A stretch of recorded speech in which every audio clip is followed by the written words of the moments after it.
Ya, dikit, jadi Pak. hari ini saya sengaja mengundang teman-teman media semuanya yang ada di sini untuk bisa hadir di acara press conference Miss Mega Bintang Indonesia 2024.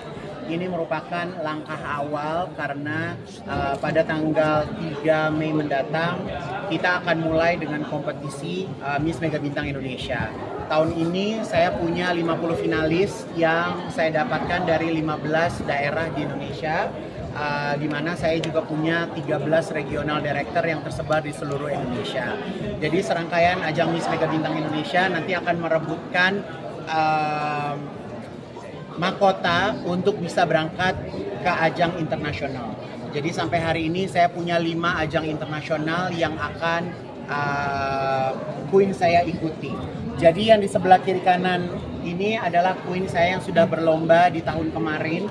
Dan alhamdulillah semuanya mendapatkan penghargaan internasional. Jadi saya berharap tahun ini saya juga punya keberuntungan yang sama dari tahun yang lalu.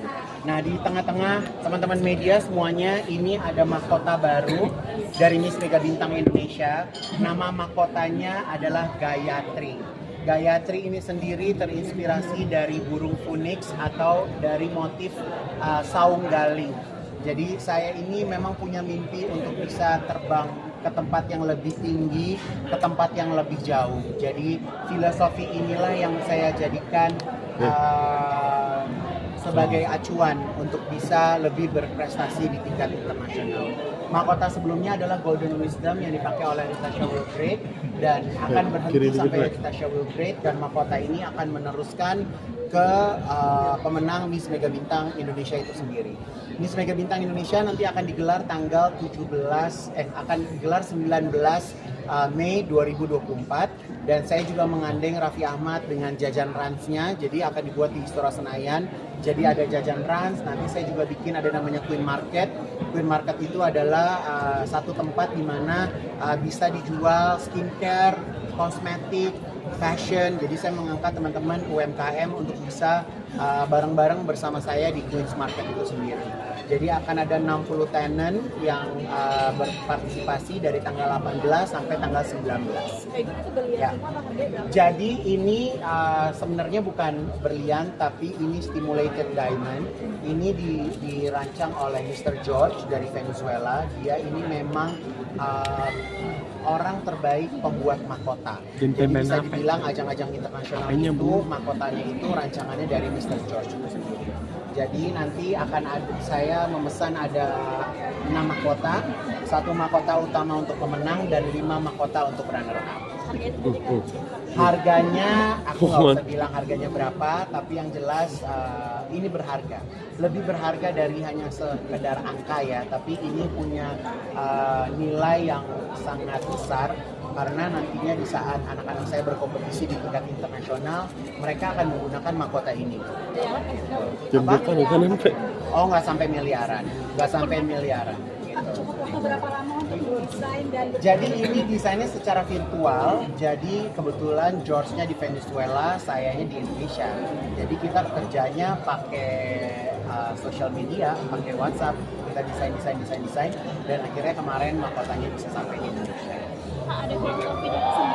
Filosofinya ini dari motif saung galing ya, jadi ini melambangkan sebuah kekuatan, keberuntungan gitu. Dan Gayatri sendiri, ini Gayatri adalah seorang permaisuri dari zaman Majapahit gitu. Jadi dia kalau nggak salah dari ceritanya, dia satu-satunya istri raja yang bisa memberikan keturunan gitu. Jadi kurang lebihnya seperti itu. Jadi saya sengaja kasih nama ini, nama yang sangat Indonesia dan berfilosofi baik. Jadi siapapun wanita yang nantinya beruntung bisa menggunakan mahkota ini, ya dia yang berarti menunjukkan yang sangat baik. Perpaduan warnanya ini memang saya campurin antara warna lavender sama warna kuning ya. Jadi ini batunya itu, kalau kuningnya itu citrin, kalau batu ungunya itu aku lupa deh nama batunya apa gitu. Tapi yang jelas ini batu beneran. Kalau batunya batu beneran. Berapa generasi kayak gitu sebagai pencapaian karir? Buat saya iya, karena saya memang punya cita-cita untuk go internasional. Jadi lewat anak-anak saya semua pemenang Miss Mega Bintang Indonesia tahun lalu yang mereka dikirim ke internasional dan semuanya mendapatkan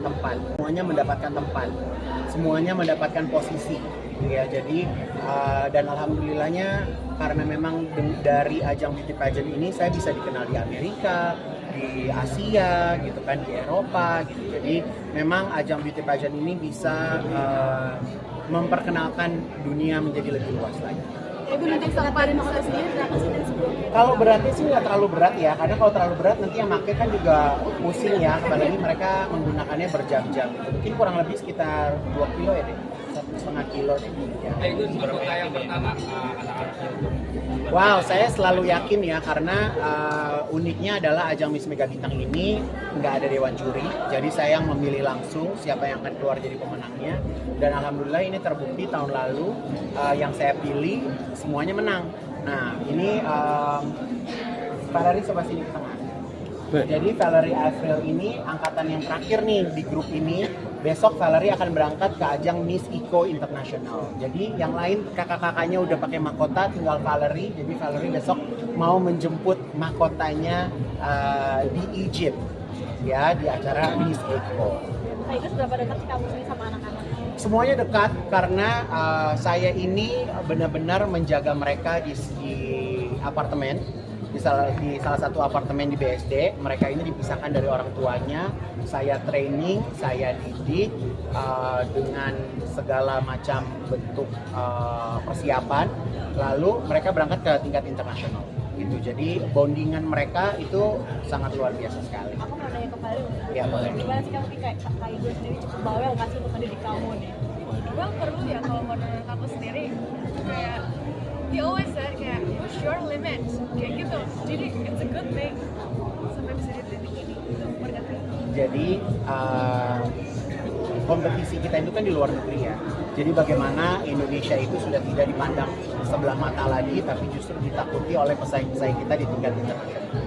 Ayo, kan ini membuat Miss Mega Bintang. itu kan tadi Pak Ibu sempat ngomong kalau ditunjuk langsung. Ya, jadi lisensi internasional itu yang meminta aku untuk mendapatkan lisensi mereka. Gitu. Jadi saya sekarang punya 6 lisensi. Insya Allah kalau dikasih kepercayaan bisa bertambah banyak. Berapa aja? Ada Miss Grand International, ada Miss Eco, ada Miss Aura, ada World Top Model, ada Miss Elite, ada Miss Cosmo. Iya kan? Miss Planet. Yes. Kak, boleh nggak sih salah satu infonya Kak Ibu kalau misalnya lagi ribut tuh gimana mungkin? Aku kalau lagi marah-marah gimana?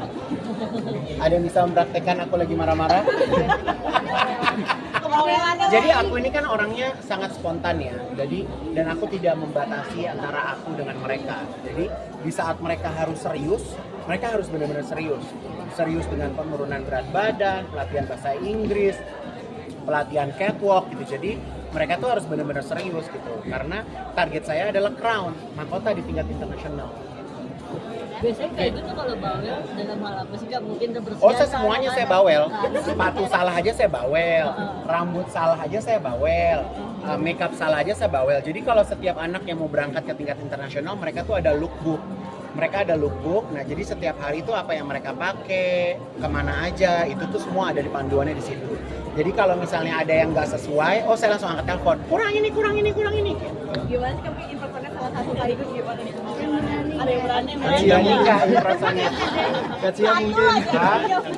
Coba siapa pernah impersonate? Kacia mungkin. Siapa? Ayo. Apa? Gak pernah diomelin. Jadi pernah ada sebenarnya si Vanessa ya. Ini Vanessa kemarin lagi kompetisi di Meksiko. Dia ada kedapatan video atau foto dia pakai sendal hotel. Ya, dia turun pakai sendal hotel. Abis gue. Pokoknya kan aku udah bilang kalau turun dari keluar kamar itu jangan pakai sendal hotel. Gimana nak? Hah? Kan Vanessa jangan impersonate sendiri. Langsung ada senam jantung ya, tapi nggak apa-apa, cuma harus perfect from head to toe. Karena kalau saya itu kan nggak mau menyampaikan lewat orang lain ya, tolong bilangin dong, aku nggak mau. Jadi aku pengen cepat langsung sampai sasaran. Jadi mereka itu setelah mereka siap, setiap hari mereka harus update ke aku. Ini makeup hari ini kayak gini, ini kayak gini, dan mereka harus mengupdate terus karena kita itu pakai strategi ya. Kita pakai strategi gimana caranya, siapa nih kira-kira lawan terberat, siapa yang ini, siapa yang gitu. Berarti negornya langsung ya, bukannya ke tim kakak, nanti tim kakak nyampe. Nggak ada, saya terjun langsung.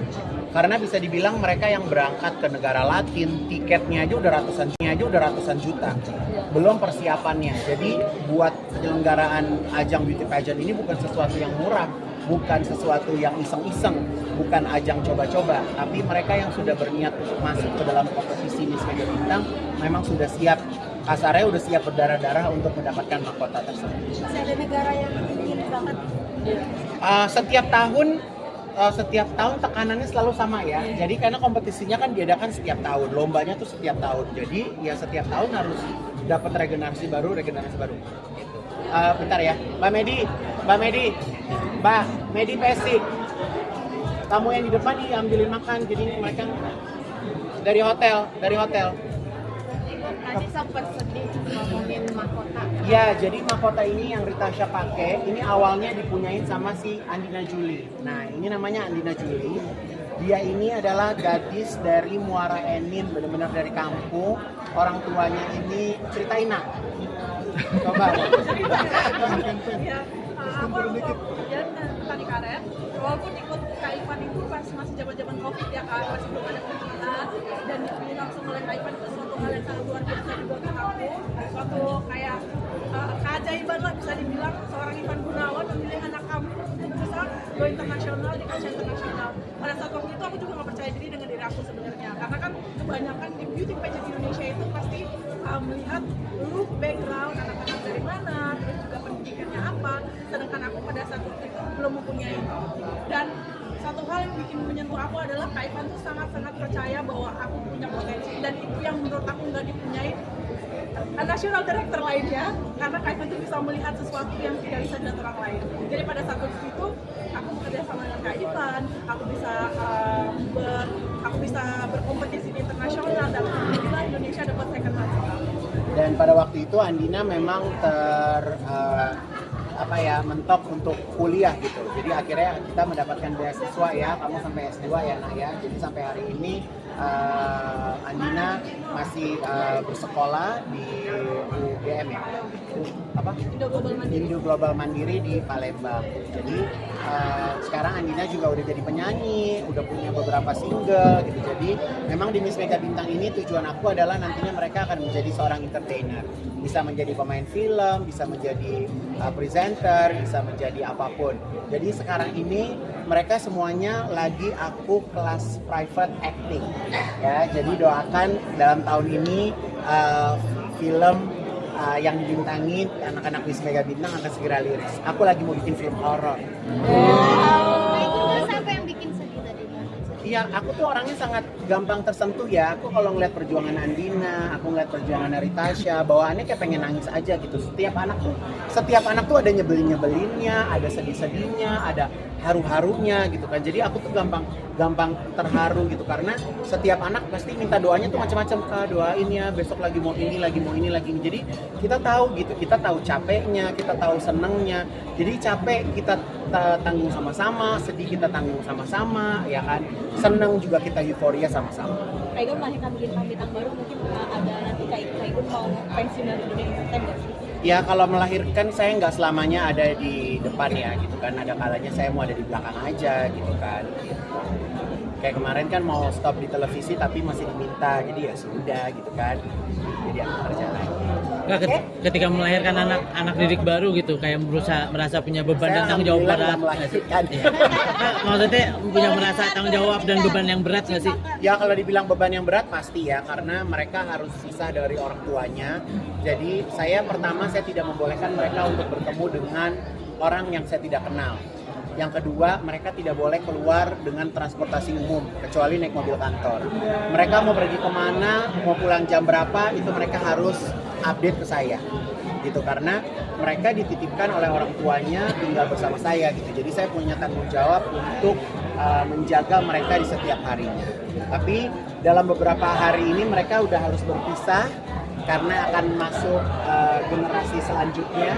Jadi saya cuma berpesan semoga kalian bisa menjalankan kehidupan sesungguhnya ini setelah Kaigun nggak ada di sebelah kalian lebih intens gitu ya. Jadi momen dimana kalian mau menjadi pemain film, mau jadi penyanyi, mau jadi apapun, ya itu depends on bagaimana kalian serius dengan bakat yang kalian miliki.